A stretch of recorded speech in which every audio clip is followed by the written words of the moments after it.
So our first story is coming from Tyson Fury, who was asked his thoughts about the upcoming Dustin vs. Conor trilogy fight. Fury said that if Conor loses this fight, then it might end up being it for Conor's career. Tyson Fury is still picking Conor to win this upcoming fight, but he does say you never know what to expect from Conor and his training camps. Speaking to Michael Bisping on BT Sport, Fury says he's heard from sources that Conor parties like a rock star a week before his fights, and he says that if you're getting smashed before your fights, then you're just asking to lose. Here's what Fury said. Thanks, that. Obviously, we've got a big fight with Dustin Poirier and Conor McGregor coming up. I'm sure you've been keeping an eye on that. What do you think going into that one? Well, it's Conor McGregor's final roll of the dice. If he loses this one, it's curtains, isn't it? Yeah, probably.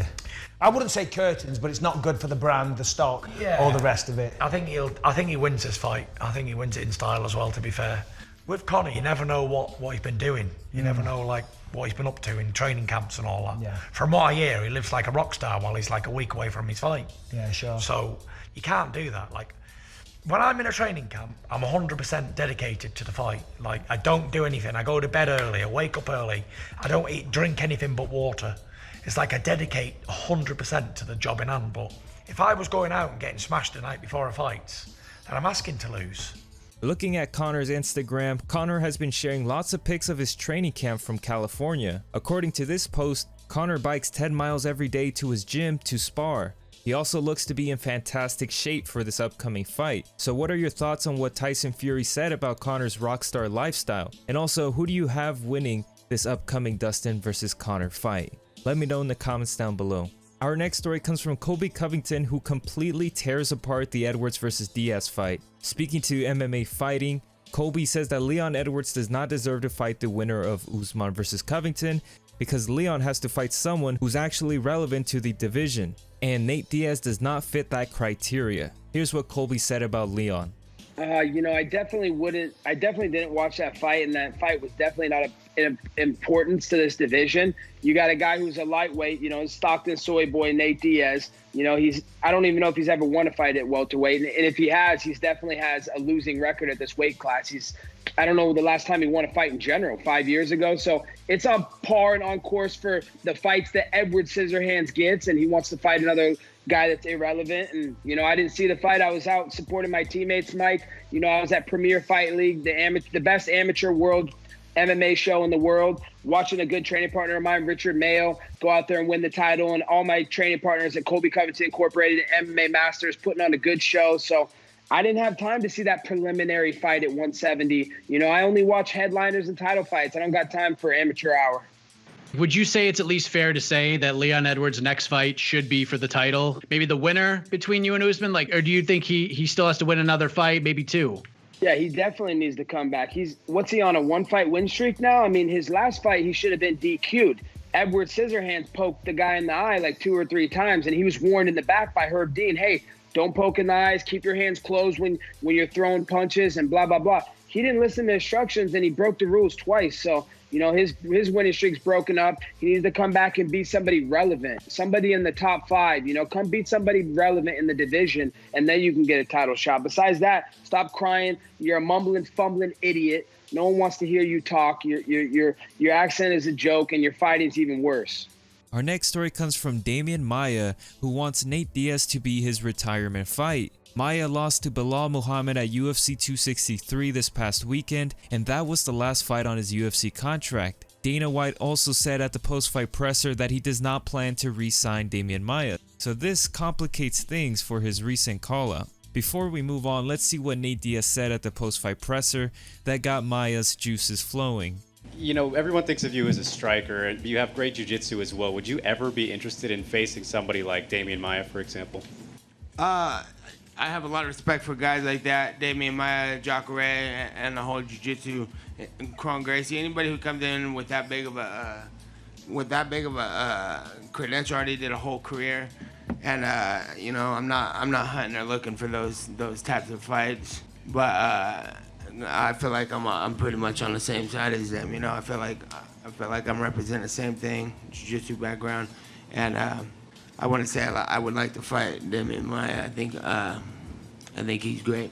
Maia posted this to his Instagram where he said, Nate Diaz, I saw your quote on the press conference and I think you're great too. You're a great fighter who also represents jiu-jitsu, and you're real. I respect that. Regardless of last night, I know I still have one fight left in me, and it's no secret that I feel like UFC is my home, where I want to finish my career. Now, I have no idea if they will give me another fight, but if they do, I would be honored to do my last MMA bout with you. Someone who always comes to fight, who represents Brazilian Jiu-Jitsu, and whom I respect. I have had a long career, fought pretty much everybody, and proudly represented Jiu-Jitsu the best I could. If I have one more, I don't want to waste it with someone who I don't respect. So if you want it and the UFC want to do it, it will happen, and it will be my last dance. Much respect. Our next story comes from Marvin Vettori, who has already called out his next opponent, and that guy is Paulo Costa. Here's what Vettori had to say about Costa. Darren Till, because the two of you were scheduled to fight, and then there was a little bit of beef backwards and forwards on questioning his injury. Darren's fun on social media anyway. Is that a fight you'd still like to have? I mean, if he can show up, eventually. But to be honest, you know what? I like to really destroy this drunk guy that can't even stay off drinking, and it's Borrachini eventually, But either way, I'm game. I am as game as it comes. I always show up.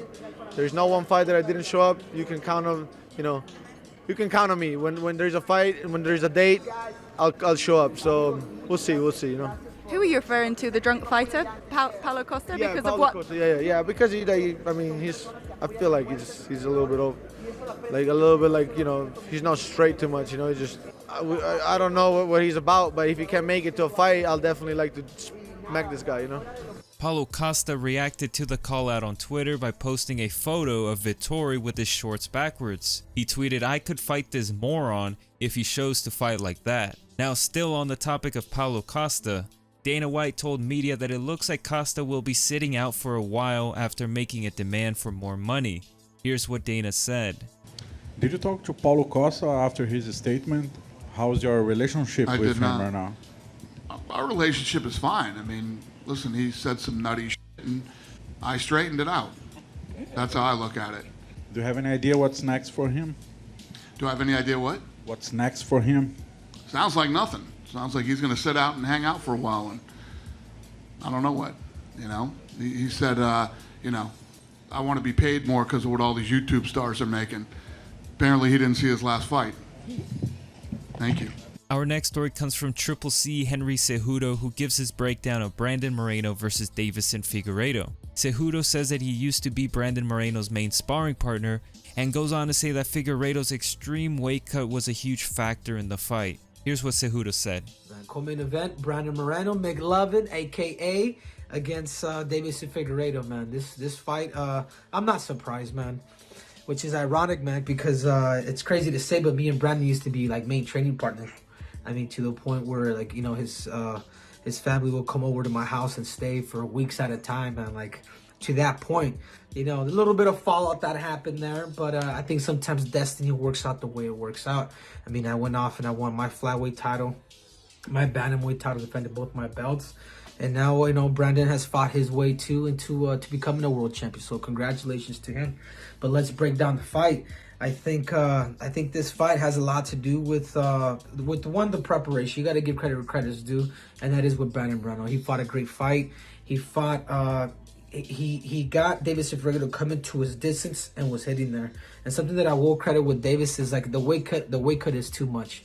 And I actually had a chance to see Deiveson Figueiredo right after the fight. And I told him, I says, "Hey man," I says, you're a technical fighter because of your distance, and you're a 2-3 combination type guy, and this is why you're able to knock people out. But you're getting into Brandon's fight zone because he was getting into Brandon's fight zone and he wasn't hitting.